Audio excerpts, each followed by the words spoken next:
کچھ دروازے، کچھ راہیں جب وہ ہم پر بند کر دیتا ہے نا، تو ہمیں ایسا لگتا ہے جیسے وہ ہمیں سزا دے رہا ہے، ہماری دعائیں نہیں سن رہا، ہمیں جو چاہیے وہ نہیں سمجھ رہا، جبکہ کچھ رستے ہماری ہی بہتری کے لیے بند کیے جاتے ہیں، کیونکہ آگے جا کر ہمیں ان سے زیادہ تکلیف ملتی ہے۔ یہ سزا نہیں ہے، بلکہ یہ تو اللہ پاک کی محبت ہے، اس کی حفاظت ہے، کیونکہ وہ ہمیں مسلسل تکلیف میں نہیں دیکھ سکتا۔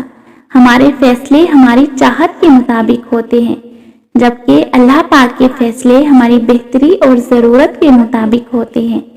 لیکن ہم یہ بات اکثر بھول جاتے ہیں۔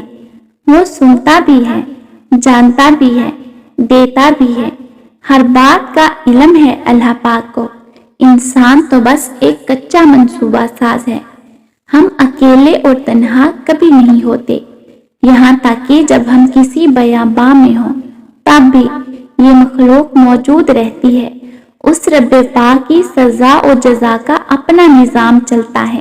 ہم سمجھتے ہیں جن لوگوں کی روح وقتی طور پر قبض ہو جاتی ہے وہ فوت ہو جاتے ہیں، نہیں، ان کا سفر جاری رہتا ہے، مگر وہ ہماری نظروں سے اوجھل ہو جاتے ہیں، ہم ان کی نظروں سے اوجھل نہیں ہوتے۔ اللہ پاک واقف ہے تمہاری ہر چھوٹی سے چھوٹی اور بڑی سے بڑی پریشانی سے، اسے معلوم ہے تمہارے دل و دماغ کی کیفیت، وہ واقف ہے تمہارے ہر دکھ درد سے اور ہر اس انسان سے جس نے تمہیں تکلیف دی، وہ گواہ ہے ہر اس تلخ لفظ کا جو تمہیں لوگوں سے سننے کو ملے، وہ گواہ ہے تمہارے ہر ایک آنسو کا جو تکلیف پہنچنے پر تمہاری آنکھوں سے نکلے۔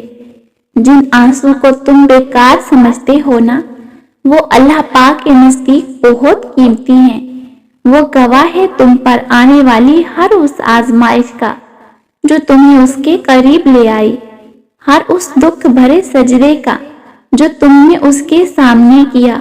اس نے سنی ہے تمہاری جب کوئی اور نہ تھا تمہیں سننے والا، اسی نے دلاسا دیا تمہیں جب کوئی اور نہ تھا تمہیں دلاسا دینے والا، اسی نے سمیٹا ہے تمہیں جب کوئی اور نہ تھا تمہیں سمیٹنے والا۔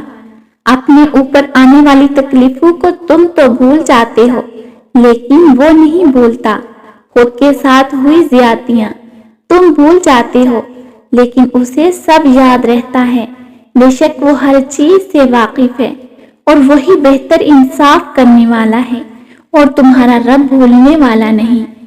جس گھڑی میں نصیب سنورتے ہیں نا، کچھ لوگ تکیے پر سر رکھ کر سو رہے ہوتے ہیں اور کچھ لوگ مصلے پر سر رکھ کر رو رہے ہوتے ہیں۔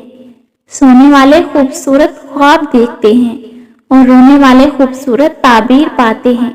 آپ کا مستقبل آپ کا منتظر ہے، ممکن ہو تو اسے رات کے پچھلے پہر میں یعنی تہجد کی نماز میں پا لیجئے۔